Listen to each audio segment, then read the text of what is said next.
Hello, everyone. Thank you so much for joining the session today. We're once again here back with another session. Today's session is particularly on the Stipendium Scholarship, which is actually now open, right now open. Today's speaker is Nayyar Rabia. Thank you so much, Rabia, for joining in. Um, so, just a little introduction about today's speaker. She is a stipendium scholar from this year. So, she has recently been added to the stipendium community and she will be there until 2026. She's doing her master's in social work and healthcare and has a background in human nutrition. From the team and from the from the community as well. Nayyar, thank you so very much for volunteering for this and helping so many people around the world with this session. I think you can just start. We have enough audience. So the floor is open. And once again, thank you so much for participating. Hi everyone. Assalamu alaikum. Just let me know first that you can hear me and see me. Okay, so I would assume that you can hear. So I think he gave a little bit introduction. I would just start to just jump to the main points, and I do not know where everyone stands, because some people do their own research and they're looking for specific questions and specific guidelines, but some people just don't know anything and they want from the very beginning, right? So it's a little bit hard for me to know where should we start from. But I believe I would just give a little bit idea about what is it and is it good or bad, because everything has its own pros and cons. So you should keep in your mind when you're applying for any scholarship, is it something that you actually want, because it would have its own goods and bads. But now that you are here, so we'll talk about the process, how you can apply for it, and also how to find the perfect subject or discipline for you, right? So I hope that you do know that Stipendium Hungaricum is a scholarship for Hungary, and it's the one that will cover your tuition fee. Good thing, because of course it's expensive. And next thing that it covers is the accommodation. Most of the times, I mean, if they don't give you accommodation, they give you money to rent your own space. So it's good. In terms of accommodation, this is okay. And another thing that they give is the stipend, which is not a lot, but it's okay-ish. I mean, with the part-time job, you can do perfectly well here. And if you don't spend a lot and something, you can also, do well here. So right now, I would talk about the first thing about the second thing. The second thing that I would talk about is there are certain scholarships where you just apply independently, right? You just go to the portal, tuck, and you get rejection or acceptance. But there are certain scholarships who have nominating bodies, okay? Like Commonwealth, which is for UK, and Chinese government scholarship, and this Stipendium Hungaricum. This is in collaboration with Higher Education Commission, right? So what you have to do is that you have to apply on two portals. And one is, of course, the Dream ID. I will send you all the links in the presentation that I make. It's not the best, but you will find most of the information there, okay? All the links that you need, actually. And second thing, you need to apply on HEC portal. And before applying on HEC portal, you need to sit for a test, which is, if you're applying for master's, it's HET. If you're applying for bachelor's, it's USAT. And the thing with the HET is that you don't need to have, this is one thing, if you people are familiar with how it works, a little bit of it, I assume that you do. So the thing is, you don't need to have the result of your result with you the time you're applying for. You see, what I'm trying to say is that you can apply for you can apply on HEC portal and apply on Dream ID for the Stipendium one on both portals, and then you can sit for the exam, and then the HEC upload your result. So I think mainly I will be talking about HAT. I think I want to share my screen. Yes, can you see my screen? Guys, can you see my screen? Yes, Nayyar, we can. Okay, perfect. So this is anybody here can, okay, no, I think I can do, okay, slideshow, because I always forget how to do that. Anyway, slide is here. First thing, the deadlines that you need to know is the 15th January is the one where the portal is going to close, and for the HEC as well as the Dream portal, Dream ID website for the stipendium. So apply before 15 January, and you will be your first selection that you are selected or not. You will get to know by 28th February, and then this is for the third one until 15th March. This is for PhD ones, and then by the mid of March or end of the May, you will get the result for your second subject, because you can apply for two courses, right? And then by the end of the March, you can apply your, you can submit your rest of the documents like the recommendation letter and some other documents that you don't need to have right now when you are applying. So this scholarship is good in this terms that you don't need to have all the documents ready when you're applying. And then by the 15th April 2025, you can submit your medical certificate if you don't have it right now. And I would suggest that prioritize the things that you do have with you right now. So you would be focusing all your energy on it. For example, the deadline to apply for HAT is 20th January, right? And you need to prepare for that if you're applying for this year. You get this? 20th January, you can apply for HAT. And then after 1 week, they announce the exact date you will have your test on.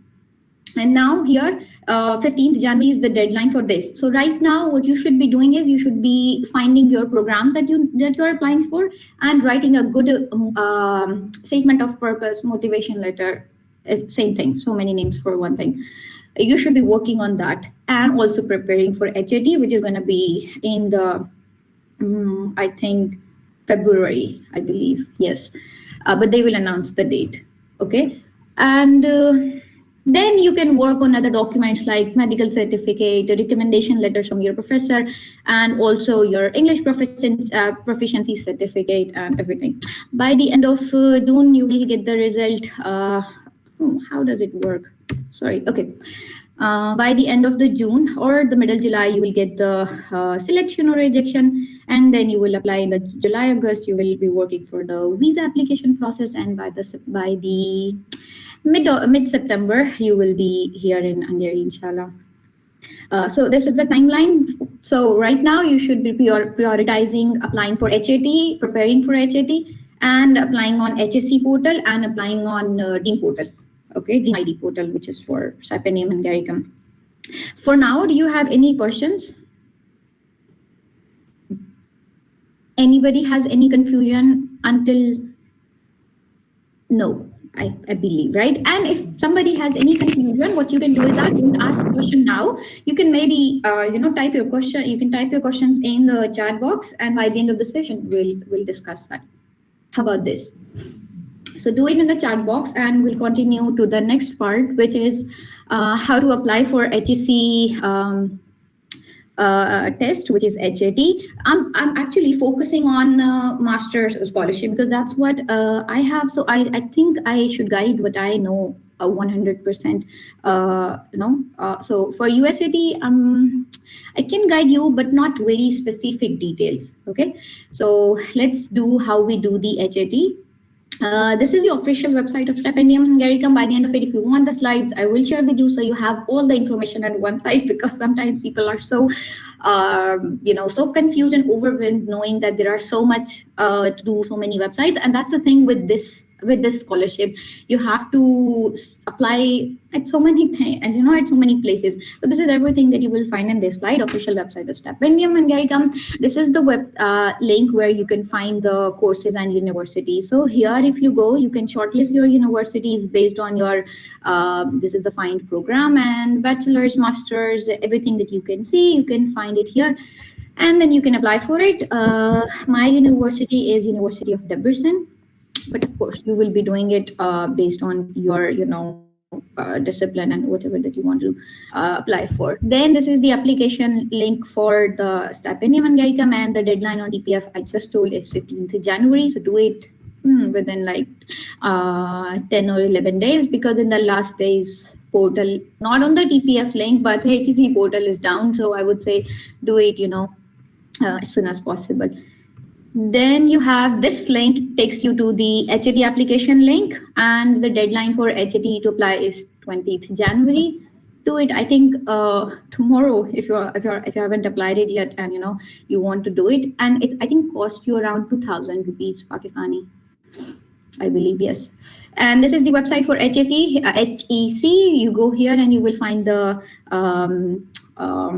application form, and the deadline here is 15th January, but until 4 you can do 4 p.m. Okay, so sometimes the deadlines are until midnight, but be careful. The deadline for HEC on HEC portal is somebody saying something? No, I think. Okay, so 15th January until 4 p.m. you can apply. And one time I was applying for this for Commonwealth Scholarship, and I didn't know that. And everything was ready. It's about last year. Everything was ready. I was just delaying it, because that's what we do. We delay everything until the last moment. And in midnight, when I said to submit my application, I got to know it's already over. So don't do the mistake that I did. Yes. I think everybody should mute their mic, so it's easy to, focus. Okay. Yes, and I stopped sharing my screen. Let me know when you can't see my screen. Okay, I didn't know. Anyway, here you can see this is the link you can find. Okay, now coming to the HET, this is the link to apply for HET, and some of the general requirements. You have to be 18 plus, you have to be Pakistani national, you have to have a bachelor's degree, which is 4 years degree, and some more which you can read here. And then these two links are most important links, because these are the links to your study material. So people are often worried, where do they prepare the HET from? I'll tell you from my experience. These are the links that maybe you will even find on Facebook or some other scholars that have attempted this. So they would share more or less the same files, which is completely okay. There are two ways to prepare for HET. One is the straightforward way, which takes up some money, which isn't a lot, but you have to buy what's the name? Dogger books. You have to, I think that's the one, yes, but I didn't do that. You can order some books for specific, HET, because there are 4 types of HET, which I will cover next. But know that if you are applying for HET 4, then you will be ordering the book that they have around maybe 2,000 or 2,500 something. It's a good book with all the solved questions and everything. But if you don't want to spend money, then you can follow these links. That's what I did. And also, there are good YouTube channels where you can find. If you actually want to learn, I would say go on YouTube, and there's just a channel, Majid Academy. But I will share with you the channel. That one is so good. It's not just for HET, but also for NTS and other. So if you actually want to learn the analytical portion and the quantitative section, those are too good. Those channels are good. But if you only want to clear this HET and you feel like with the book you can go for that, okay? But I did that way because here's the catch. It's not easy to clear your HAT in first attempt. I mean, there are people who did it, but it's it's not Ms. easy. Rabia, And sorry to sometimes, interrupt you, but please take questions from chats. Some participants are sharing their questions in chats. Please consider them. yeah, sure, I will. I don't think we need to do that, Rabia. That's perfectly fine. You can answer the questions at the end. So please Yeah, that's continue what with I the want presentation. because I just saw the questions and they are so random. That's what I said in the beginning of the session. I don't know where everyone stands, right? So maybe somebody would have a specific question. If you know this, maybe join by the end of this session, right? So we only address the question. But this session is for everyone actually, and I will get to these questions for sure. Okay. Yeah, perfectly fine. Yes. Okay. Anyway, going back to the HAT thing that I was saying, you can buy Dover books, or maybe you can do the YouTube thing. And always, there is one trick that I would say about the HAT preparation. When you are doing it, you see one question they're solving good, then you understand. Second, you feel like you know that. Third, you feel like you know everything, but you close it because you feel like it's easy. Okay, but the thing is, when you see a question, pause the video, or maybe don't look at the solution and do it yourself. So that's when you would know that it's not that easy as these YouTubers make it, or YouTubers or teachers make it look like. So always do your own practice. And now coming to the types of the HAT, it's the questions are same. It's not, some people have a problem like, maybe I'm from biology background, so do they going to ask questions related to my field? I'm from business or engineering, so do they ask specific questions? No, the questions are only three kind of questions. One is the verbal section, which is the English portion. So you have to have a good you have to have good knowledge of synonyms and analogy questions. Analogy questions, I don't want to get into that right now, what sort of questions they are, but if you know, you know, but if you don't, maybe we can talk about it. So you have analogy questions, synonym questions, and you have paragraph questions and sentence completion in the verbal section. So you have to have really good English to do that, and usually that section is not that difficult, and it happens quickly. I mean, you don't spend a lot of time on it. But now comes the harder section, which is the quantitative section for me, because I hate mathematics. So it's related to ratio, question, percentage, and those questions. Then come the analytical question, where they give you certain statements, and this is a huge question. You have to read the question and spend all of your time on the question actually, on the statement actually, which is usually half the page as well. You spend good time on it to understand it, and then you move to the six or seven questions relevant to those statements. So then the questions you do are quick. You do it quickly. I mean, if you spend good time understanding the statement, that's about the type of questions you get. So what is it when we say that we have four types of HAT? It depends if you are from like agriculture, veterinary, or nutrition, or biology background, then you do HAT 4. If you are from business and management studies, then you do HAT 2, I believe, and one is for engineering, I believe. Physics, statistics. So you have to see, and the difference is with the sections, the percentages of the sections that you have. So you can see here, whatever you are from. I did HAT 4, so have like only percentage difference. Verbal reasoning, which is like English section, is 40% in HAT 4, but then here you can see the difference. It really doesn't matter a lot if you prepare for it thoroughly. And of course, I think engineers would have it easy for quantitative reasoning compared to somebody from biology background. Anyway. Okay, application doc. You have to. I think I told you a little bit about it, that you have to apply on two portals and one test for it, right? And when you are applying it, you need to have a recent photograph of yourself, right? You don't need to have passport ready with you right now to apply, but because here is the section when you go for the application form, you will find.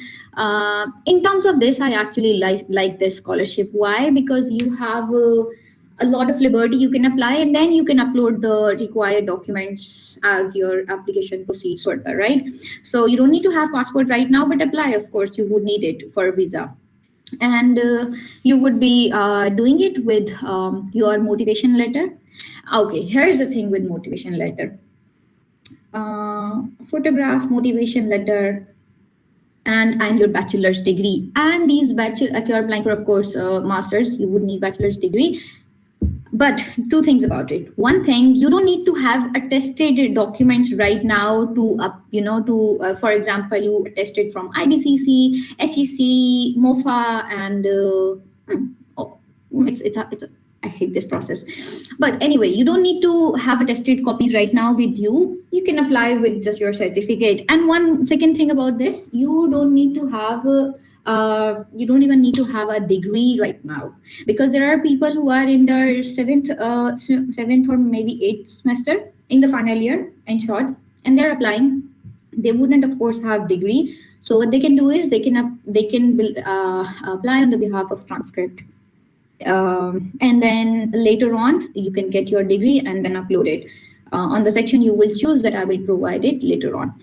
So it's a good thing actually. You don't need a lot of documents before applying. So if you feel like, yeah, I feel like I'm going to get it, and you feel like you are getting selected by universities, then you can go for these documents. And one more thing that I like about this scholarship, you don't need to have IELTS for this, because let's be honest, it's so expensive now, right? And it's temporary. I don't know for how many years, but it's temporary. So you don't need to first sit for IELTS and then apply for it. You can just apply on the basis of English proficiency certificate, which you can get from your university. Okay. Okay. Next thing that I want to talk about is the motivation letter. Motivation letter is such a difficult task for people who have never done it before. So, and also Stipendium Hungaricum doesn't provide a lot of information about it. So you have to be very smart, you have to be very smart and know what to write and what not to. The only information that they give you for a motivation letter is that it has to be minimum 1 page, and it has to be typed with Times New Roman 12 font, and it has to be written in the language of your selected program. So it could be, of course, you will be studying in English, so we'll write it in English. But what are the things that you actually? Okay, I'm sharing my screen again. So what are the things that you actually need to write in it? You need to write the background. You don't need to say, because your document is already there and they do know that you have done this degree and everything. You don't need to be repetitive and write the things that they already know. Tell something that a project that you did, or maybe a research or a thesis that you worked on in your bachelor's, and link it with the chosen program that you are applying for.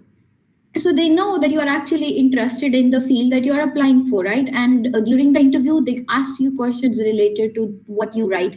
So don't, of course, it's such a basic advice, but have to give, because people do that still. Don't use ChatGPT, and don't ask somebody else to write it for you. Do it yourself, and then ask people to review it for you, to know like if there is a basic sentence mistake or anything that you can more or less you can add in it. But the point is that relate your background with your chosen program. Okay. And in one page, I think 3 paragraphs are enough. One about your background and what motivated you to apply for this scholarship. And here is the thing that you need to be very considerate about. When you're applying for Stipendium Hungaricum, you're basically applying for 2 courses, right? And your motivation letter is only 1 paper.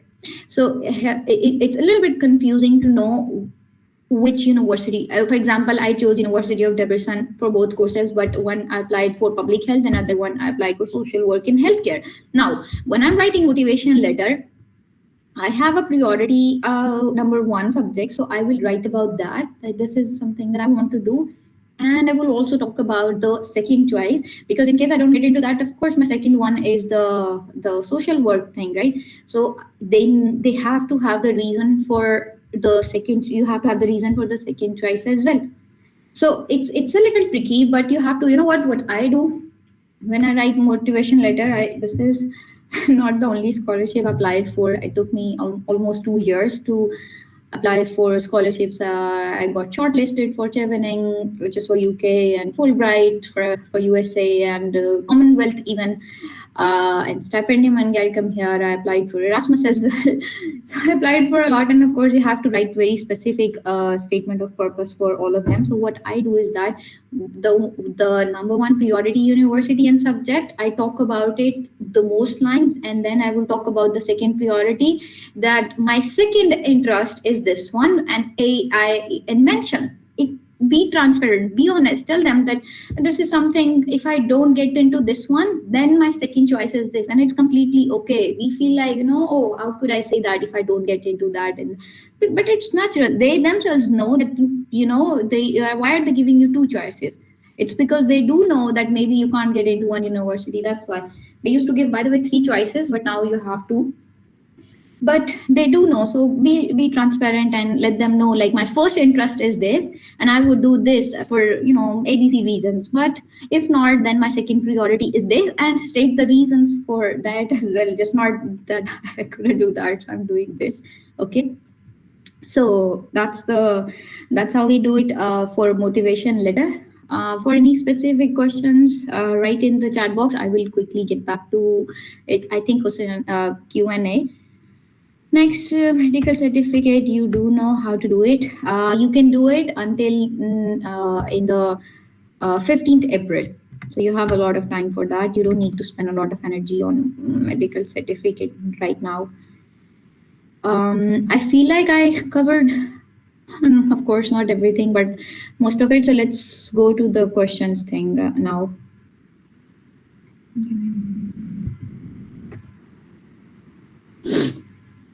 Share the tips for winning a motivation letter. Okay, that's one thing I want to tell everyone. I don't want to sound rude, but here's the thing. When you ask somebody, please ask a very specific question, because on LinkedIn I get so many questions and they are asking, we want fully funded scholarship, tell us tips. And we want fully funded scholarship in Europe, how did you do it? I mean, if you want to ask me how I prepared for HET, I can be more specific, and that will actually be helpful for you.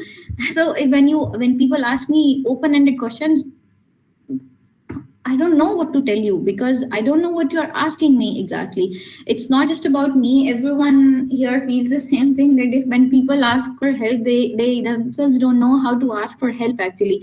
So be very specific in your questions, so when we actually feel like we are putting some positive contribution in your life, rather than just telling you do this and that. So some tips for motivation letter is that just be authentic and transparent, and connect your previous work experience, if you have any, with the program that you are applying for, and give reasons. And I would say, while you have time, maybe you will apply this year and next year as well, maybe you have to, because and if you're applying for other scholarships in this time, do a lot of volunteer work, and add that in your motivation letter, that if you don't have a tangible reason, because most of the times, let's be honest, we choose a discipline we don't want actually. I mean, if you did good, but if you don't know the reason and you don't know why you're even applying for this, you shouldn't be applying for that. But with the volunteer experience, maybe you can connect more, you can connect with that discipline better, if I could make myself clear. And for PhD, I haven't applied for PhD, but one thing that I do know about PhD is that have some own research, research paper draft ready. So you could talk to your professor about it, and they know that, okay, this professor is working for this. I can, work with him. So do your own research for this one actually. Have a 4-year study gap. Should I have to apply? Yes, I mean, 4-year study gap, if you have work experience during 4 years, it's a plus. But if you don't have anything, you didn't work, because sometimes that's the thing, or maybe you didn't work for the degree that you studied for, right? So you can still apply, but specify why you have a study gap. Maybe you had some personal issues, maybe because nowadays some countries have war and conflict, so maybe due to that, or anything, any reason that you have, keep it authentic, and tell them it's completely fine. You can do it with a study gap as well, but you need to justify that actually, and it's fine. How can I send letter of motivation to Stipendium Hungaricum awardees, please?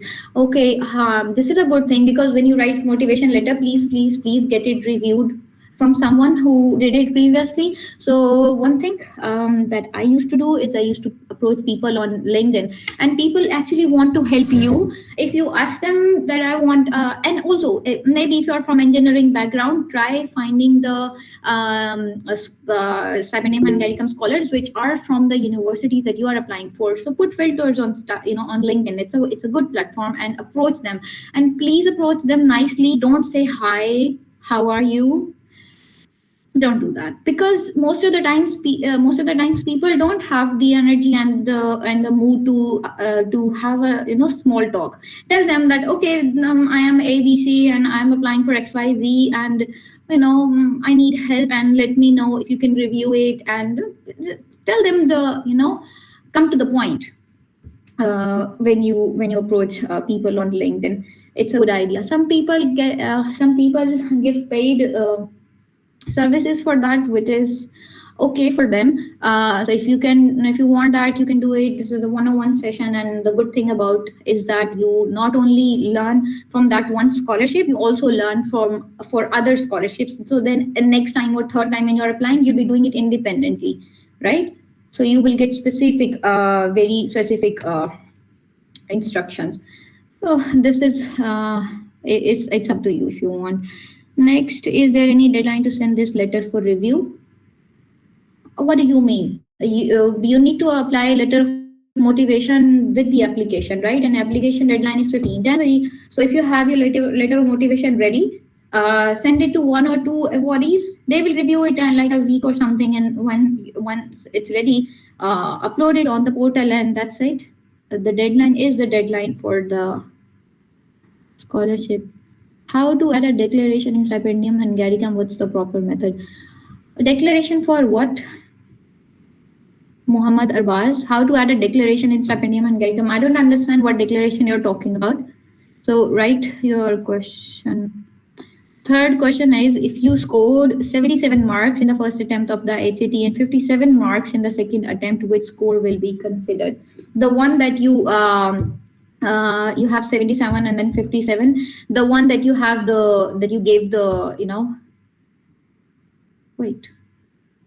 Yeah, the one with the maximum marks. But I'm like 90% sure about this, because HEC do it on your behalf. You don't upload your test. So, you know what? I don't remember actually, so I shouldn't be saying anything about it. But I feel like it's the one, or everywhere it's the one that has the maximum marks. But I will confirm it from people that I have here who attempted it, and then I will send it in the group. Okay, then you can have this answer. I'm gonna screenshot this question. Sorry, I don't remember. I don't want to say anything wrong here. Okay, is the Stipendium Hungaricum scholarship a cultural exchange program or a merit-based program? It's a merit-based program, because it depends on three things. One, your CGPA, of course.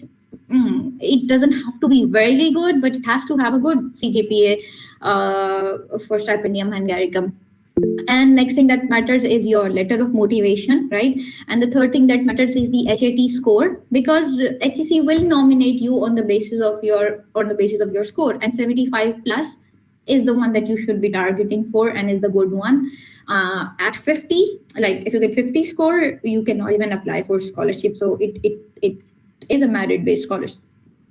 It is a merit-based scholarship, and of course, when you are there. Cultural exchanges happening every day. Every thing is about that. You have a lot of people from different countries, so that happens on its own. But fundamentally, it's a merit-based program. Barak Suhail, hello everyone. Thank you for joining the guys. No, I think this is just. Zubair, what were yours? Preferences of universities and HAT score?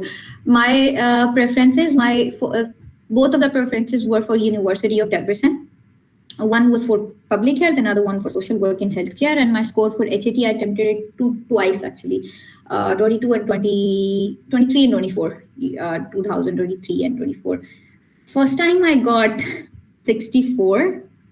Second time I got, I think 76 or something. Yeah, 76 or 78 maybe. I'm not sure. I'm from Punjab, by the way, and it matters a lot which province you are applying from, because in province Punjab, it's a little higher, the the cutoff merit, and in other provinces it's a little bit lower. So yes, and it depends. HEC nominates you on the basis of quota, right? So what happens is that this time I got lucky actually. I was they choose certain people that they want to apply. Almost like this year, 200 plus people they choose, and it was 147 for bachelors, 40 147 for that, 45 for masters, and I think 3 or 4 maybe for PhD. But this year they're gonna increase the number. So this one scholarship I like for this reason as well. They choose a lot of students 1 year in 1 year, so it's a good thing that you have it. But then the thing with HEC is that they choose it, they nominate you on the basis of quota. So they have certain number of people they have to choose from Punjab and other provinces, and they also choose, for example, if they need to choose like 50 people from Punjab, it's just a number that I'm giving you, 50 people from Punjab, they also choose the waiting list students. Okay. And the chances for waiting list is very thin. But here's the thing. I was the waiting list candidate, and because I was from Punjab and my score was high, but it wasn't so high for me to be in the nominated ones. So my portal said that I was on the waiting list, and I almost lost my hope. That of course, but if somebody, because Commonwealth and Chevening and this back to back you get the result. So most people don't apply for one scholarship. So if they choose not to go for Stipendium Hungaricum and they do for others, so of course the seat is vacant, and then the waiting list student can get promoted for that, and that's what happened with me actually. So yes, don't lose your hope even if you are in the waiting list. And sorry. How to find out that how many students the university is going to take in this stake. It doesn't matter how many students a university is taking, because here's the thing: when you apply on, it doesn't matter to you, because the way that it works, if you are applying for Stipendium Hungaricum, you don't apply on university. You apply on HEC, the Stipendium HEC portal, of course, then Stipendium portal, and then there are 2 universities that you apply for. It could be one as well with 2 disciplines or 2 different universities. Try to choose the closely related programs, of course. So when you apply, they can give you acceptance letter. Maybe you have acceptance letter from both universities, and you are in the bracket of, maybe they choose like 50 students 1 year, and you are in that bracket. Yet the final decision if you're going to get the Stipendium Hungaricum scholarship or not is done by the TPF. So in a broader in a broader, how do I say it, in a broader, yeah, whatever. On a broader level, it doesn't matter how many students they take. What matters is if TPF chooses you. Do we require the attestation for documents? Not right now when you're applying for it, but you would of course need attestation of documents when you are when you have got your acceptance letter from Stipendium. TPF is the foundation that grants you this scholarship. So then they apply, HEC apply on your behalf on Hungarian for visa, and for visa you would need attested documents, and it's such a hassle when you are applying for it. So it's always, I would say, it's always a good idea to have your documents attested, because if you have really made your mind that you're going for scholarship and you're going abroad, then do it. Better do it now than later, right? Why delay it, right? But like if you are 50-50, you have a job here, you are just applying for the sake of applying. If you get it, you get it. You don't, you don't. So then okay, then do it at the time of visa.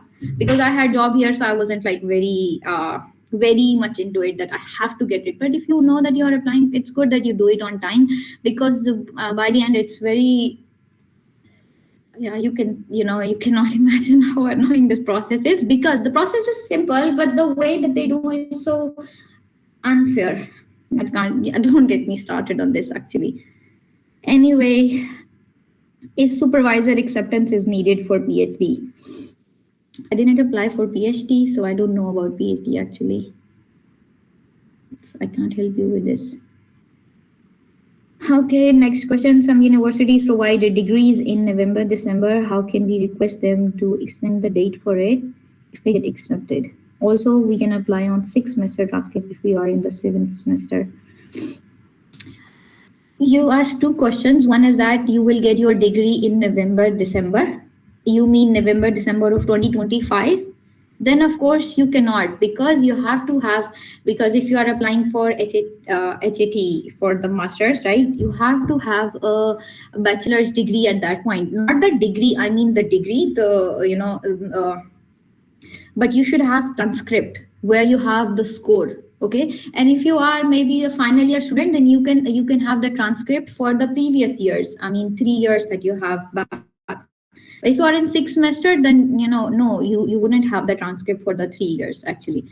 So for that, if your university is giving you degree in November, December, and your classes are starting here in like September, of course you have to be here in September, then you cannot get visa, because for visa you need a degree that is attested by HEC and MOFA, and you, of course, you don't have it. You can get in November, December, so it's not gonna work in this situation.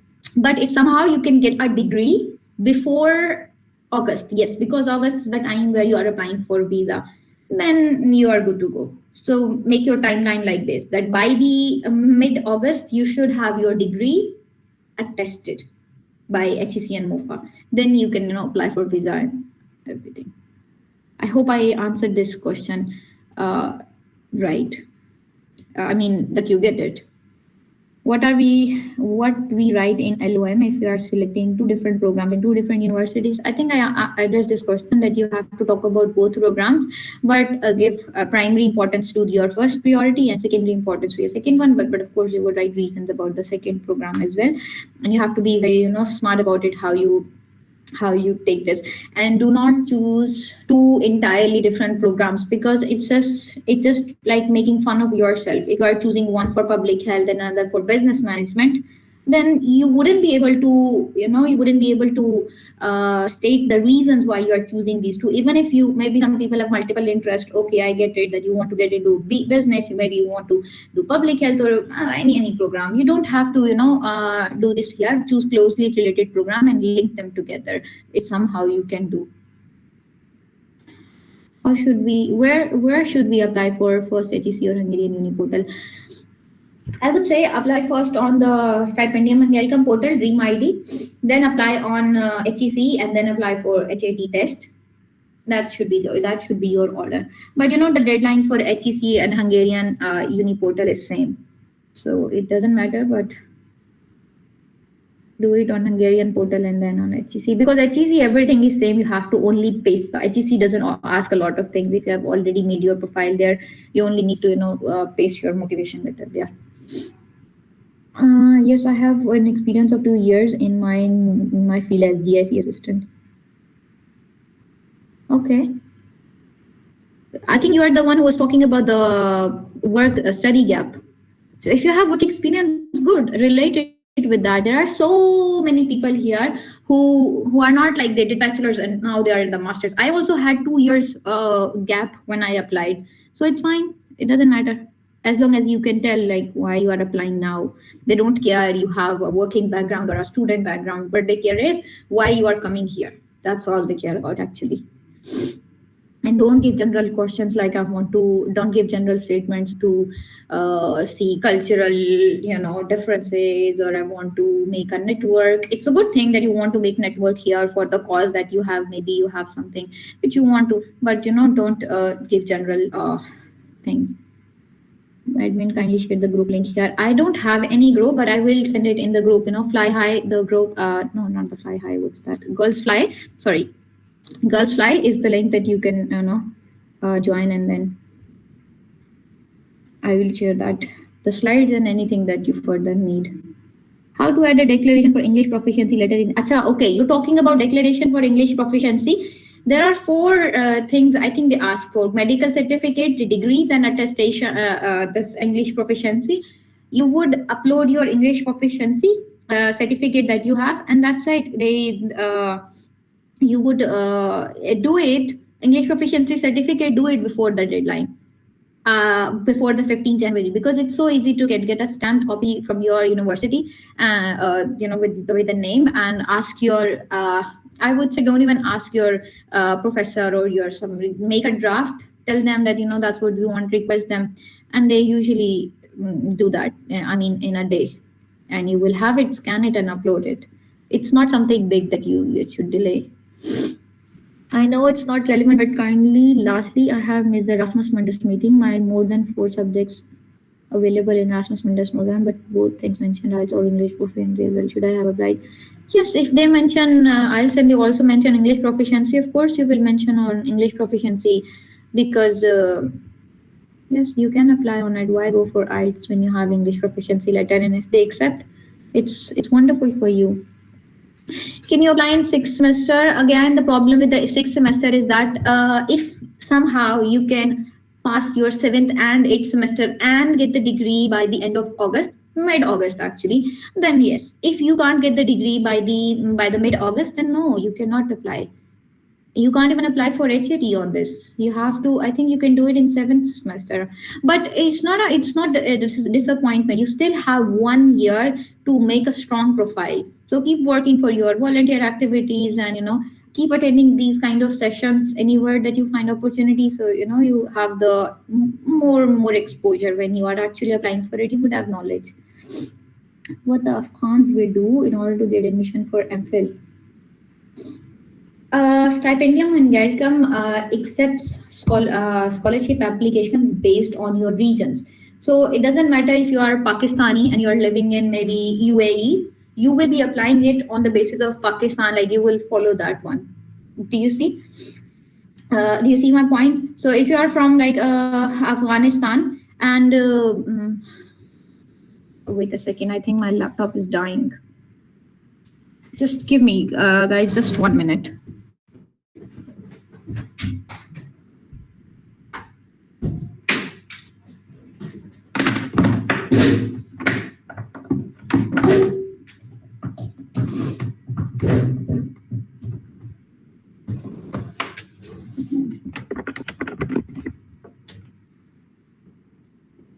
Okay, so if you are living, what matters is what is your nationality. Okay, so Afghan people, if they have the Stipendium Hungaricum, Afghanistan, I think they do have.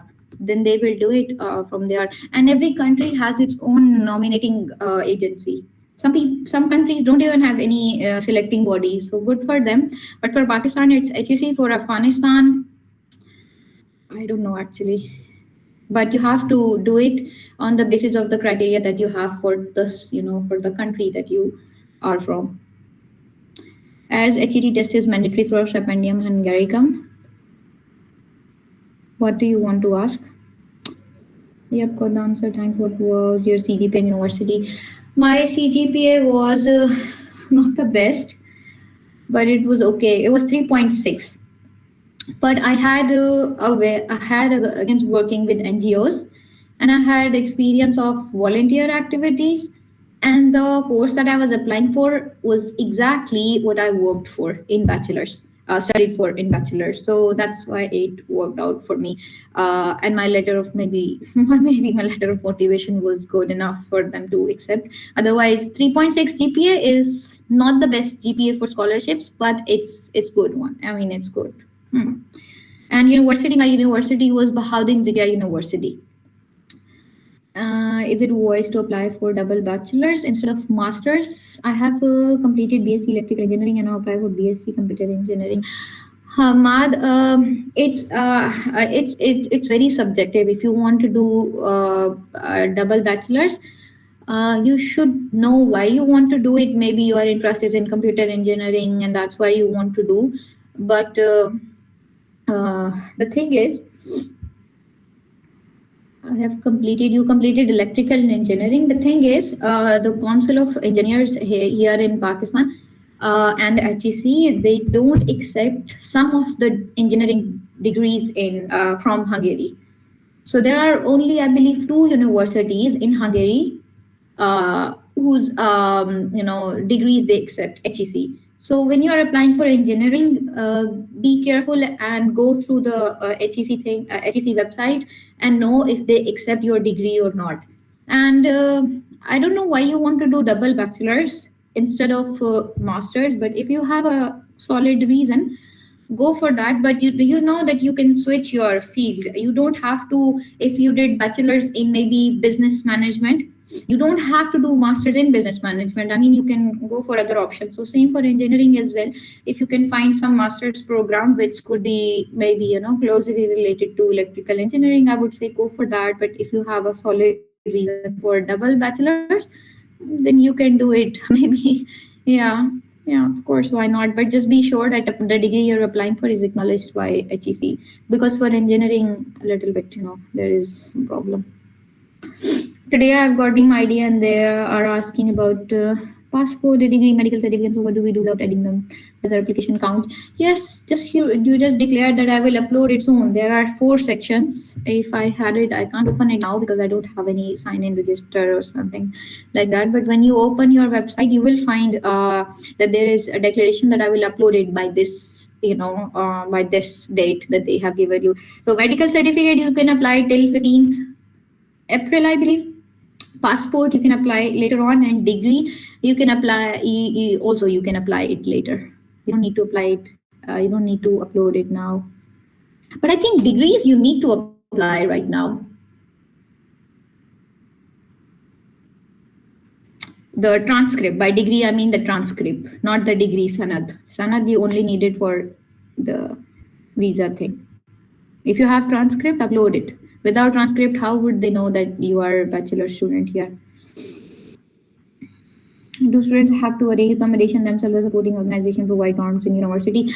Achar, dorms, they do give dormitories. Most of the universities, not most, all of them give, but sometimes the number of students are more than what they can accommodate. So what they do is that they give you money for that. But most of the times the money that they give is not enough to rent an apartment in Hungary, because prices are going up.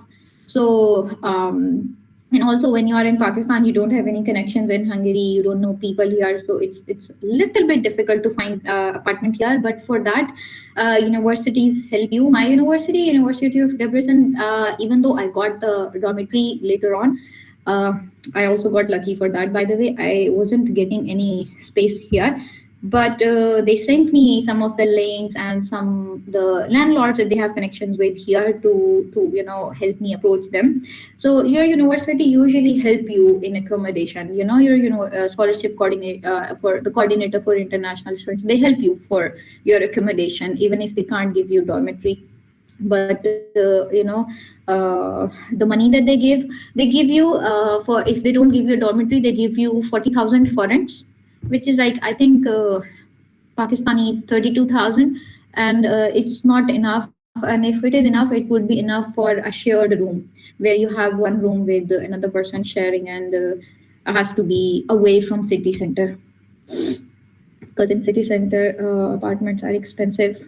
And yes. Please share HED preparation drive link and that mentioned in the slides.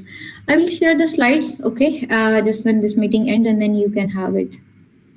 After a degree, I can, and also if you can get the Dover book for HED 1 or 2, whatever that you have. After a degree, I can apply for PhD or stay there. After a degree of masters, then of course you can apply.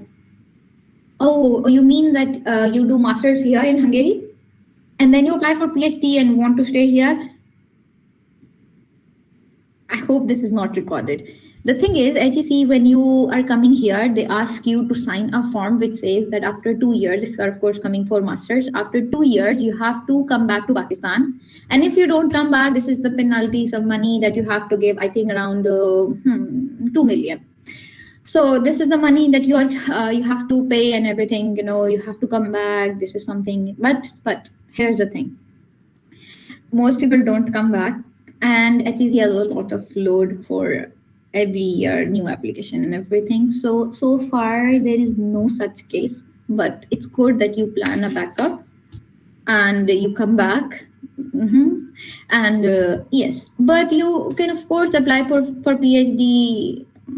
Yes, of course you can apply for PhD. Some people get that here, and when you are in Hungary, do you know that you get the Schengen visa, right? So you can apply anywhere in Europe actually, and you can even you can apply in USA as well, because of course the masters done in Hungary is better than Pakistan, so they have more work and they take it. And you here you have a lot of opportunities when you come here. There are so many Erasmus projects that you can take. It's only been like 3 months I'm here, and I went to Greece and Poland for this Erasmus project, and they are fully funded projects. And it's good that you have a professional experience. So it's easy to get a PhD offer when you are here, from even from USA or from maybe Germany or any Nordic country.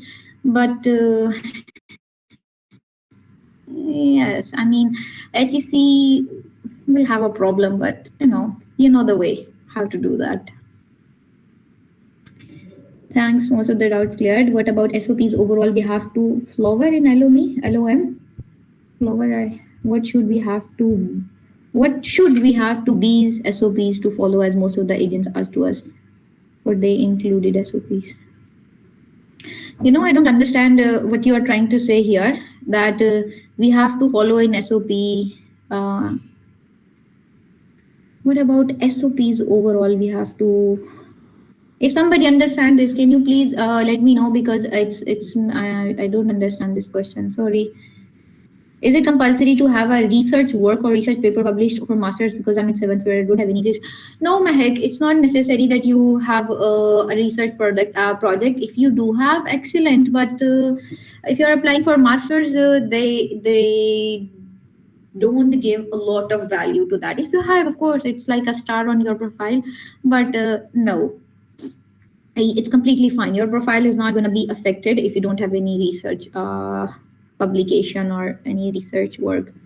How many chances are there for us with 3.5 CGPA? Fair chances, actually. Fair chances. That's the thing with Stipendium Hungaricum. They don't only focus on, unlike Erasmus, they don't focus a lot on the the CGPA, but also on depends on your HAT. If you score good on HAT, for example, there is a person with 4 CGPA, but they appeared in HAT and they scored maybe like around 68, and you scored in HAT, you have 3.5 CGPA and you scored around like 76, 77, good score, right? So of course your chances are more. So it's perfectly fine to have 3.5 CGPA. Just write a good motivation letter and try to score as much as you can in HET. Fair chances. I'm Rauf Afan from the University of Dublin, and thanks for the piece information. Yeah, you're welcome. I'm from BZU student, CGPA 3.45. Good, Mohammad Nadeem, you should apply. It's fine, 3.4. I mean, it's not the best, of course, we know that. It's not the best CGPA, but there are so many ways to compensate for that. What are the chances of 3 above CGPA? What is the minimum requirements of CGPA? I think I answered this question. There is no minimum requirement of CGPA as far as I know. But you have to have, for the nominating agency, you have to have, it depends on the universities actually. For example, if I'm applying for University of Debrecen, this program XYZ, I have to look at their requirements, what they demand from me, right?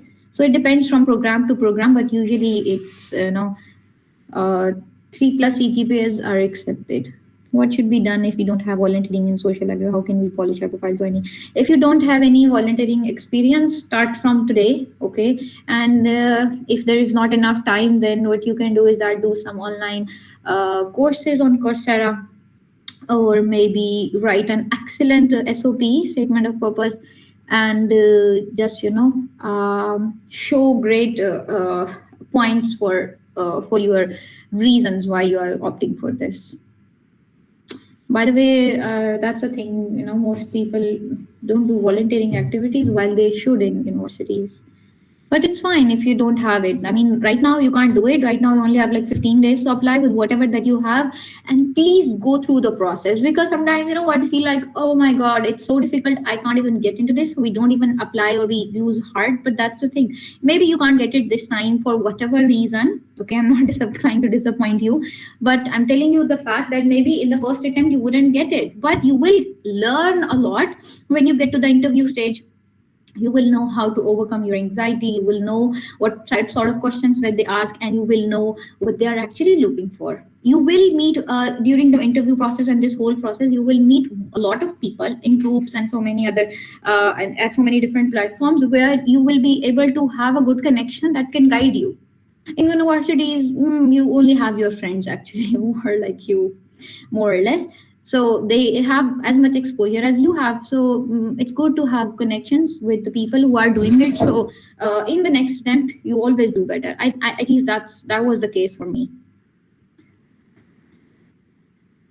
How much the chances of me selecting for Hungarian scholarship on CGPA 3.83 gold medalist? Dullah Khan, good chances actually. But gold medalist here, it's a good thing. Mention it in your profile, but also good do good in HET. Most of the guys still not come back. How is Kitschkimit for part-time jobs and overall in comparison to Budapest and Debrecen? Okay, for part-time jobs, if you want to come here, and because some people come here also to earn. Okay, so if you are coming to get good jobs, apply for the universities that are in Budapest, not even Debrecen, because in Debrecen there are jobs, but not a lot. If you want to work, actually target Budapest, because you will find work there and it's easy to, but again, Budapest is expensive, and you have to see a lot of things. But for work, Budapest is good. You know what, there are people who go from Debrecen to Budapest, especially in winter and summer when they have semester break. They go there, it's only like 3 hours by train. So they do it, and sometimes what people do is that they rent an apartment only for like 2 months or 3 months. And now winter, I know a lot of my fellows here, they have taken apartment in Budapest, and they are working day and night, and they are getting enough for the rest of the months as well. So target Budapest, but it's expensive, and so maybe if your university is in Debrecen or Kitschmidt, I don't know this city, but I feel like it's a small city. In small cities, you wouldn't find a part-time job, especially to the international student. It's hard because let's be honest, Hungarians are a little bit racist, and they don't like us unless you speak Hungarian. So yeah, it's a little bit, not little bit, it's hard to get job in small cities. But what you can do is that maybe in summer and winter you can work in Budapest. It's easy to get job in capital. So please, overall, we have to follow it in our motivation letters. I'm so sorry, I still don't understand this question. SOPs overall we have to follow it in our motivational letter. Do you mean that what are the SOPs or the steps that we need to follow for motivation letters? I mean, it has to be one page, relate your bachelor's with your master thing, and use Times New Roman 12 font. What are the SOPs? I'm talking about the SOPs we have to follow writing and media. Any overall guidance about SOP tips must share. In your motivation letter, talk about your volunteer experience, talk about your life experience as well sometimes. That's also fine. Are Islamic studies students eligible for Hungarian scholarships? Sajjad, for Islamic studies, you have to find a relevant program, which I highly doubt that you will find here on Stipendium portal. But maybe some closely related one, maybe you could find. Of course, not related to Islam, I think you would find, but some course maybe you will be able to find. But the application deadline is January 15 and the HET test date is around the rounds. And can I still apply? Of course, Laiba, you can apply. The test is in application. You apply for application before 15 January. You also apply for test, right? And your test deadline is 20 January. Then they announce after a week the test date, which is gonna be in the last of January or first week of February. You do that, right? And they automatically, when you get the grade, they automatically update your status from something on the HEC platform. So you don't need to send them your score. HEC is conducting test, and HEC has the portal to nominate you or not. So they do it on their own. Okay. So you can apply for the HET. Give a do prepare well, and yes, Afghan students can apply.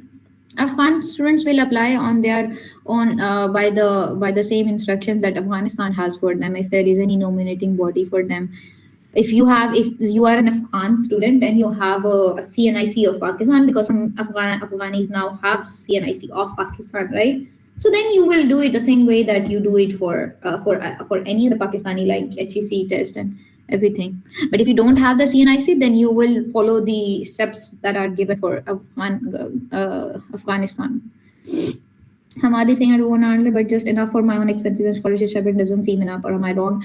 No, you're not wrong. Actually, it's like 44,000 more or less for 1 month. So it's enough for your grocery. But when you are living here in the first 2 months, the expense is going to be crazy. You will feel like I cannot survive here, because when you come here, there are so many things that you buy. You don't understand the currency exchange rate, and you're shifting. You have to buy a lot of stuff, and it can be expensive. I mean, you have to buy even so many things. Okay. It's going to be crazy for first 2 months. So get enough money when you come here. But for the coming days, if you have to do some sort of part-time job in order to be relaxed, that okay, my month is okay. Otherwise, with 44,000 foreigns, it's a little bit difficult to survive. I mean, your groceries, you can do grocery in 44,000 for 1 month, if you don't waste money on eating in restaurants or somewhere. And but for other expense, you have to get the part time, and you can get. It's not the problem. A lot of people are doing. Please share some tips and sources for HET test and group. Yes, I will share the source. I have these 2 links. I will share, and that's it. I think that is all. That's all. Okay, good. Do we have any other question or a query? Or that is it? Everything is clear. Anyone want to say anything? Feel free to say that. Please share here now. Okay, I will share. Then give me 1 minute.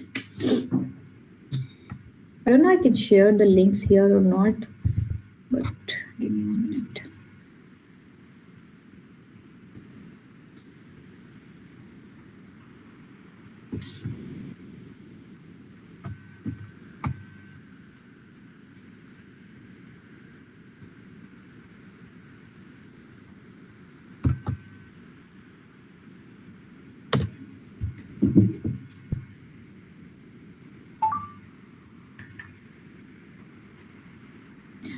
Yes, can you open these links? There are 2 links actually.